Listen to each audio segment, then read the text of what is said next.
ہمارا رب اتنا مہربان ہے کہ ہماری عبادت اور تقوی کو ہمارے چہروں سے ظاہر کر دیتا ہے، مگر ہمارے گناہ ساری دنیا سے پوشیدہ رکھتا ہے۔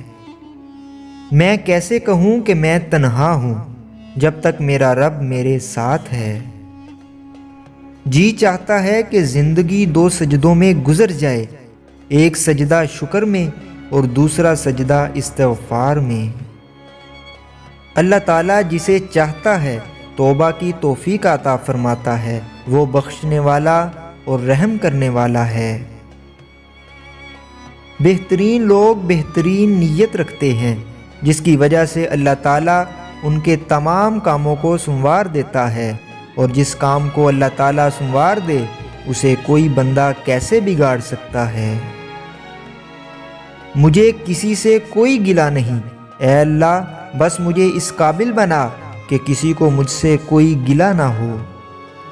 مایوس وہ ہوتا ہے جو اللہ تعالیٰ پر یقین نہیں رکھتا، اور محروم وہ ہوتا ہے جو اللہ تعالیٰ کی نعمتوں کا شکر ادا نہیں کرتا۔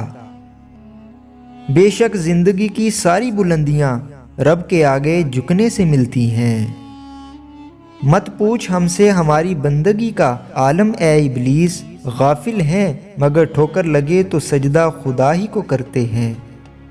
اللہ رب العزت کی بارگاہ میں دعا ہے کہ اللہ تعالیٰ اپنے پیارے حبیب حضرت محمد صلی اللہ علیہ وآلہ وسلم کے وسیلہ سے جو بیمار ہیں ان کو صحت عطا فرما، جو پریشان ہیں ان کی پریشانیوں کو دور فرما، جو بے اولاد ہیں انہیں نیک اولاد عطا فرما، اور جو بے گھر ہیں انہیں اپنا گھر عطا فرما، آمین۔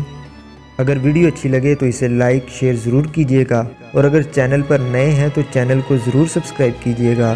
اللہ تعالیٰ آپ سب کا حامی و ناصر ہو۔ السلام علیکم ورحمۃ اللہ۔